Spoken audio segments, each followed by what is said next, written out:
Do you hear that, Mikey? Is that safe? Why is it ticking? That's a new thing. Hopefully it's just the engine, but I don't know if it's electrically safe.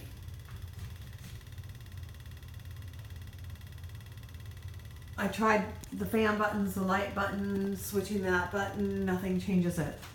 And when I turn it off, I think it still does it. Hold on. Yeah, it does. Oops.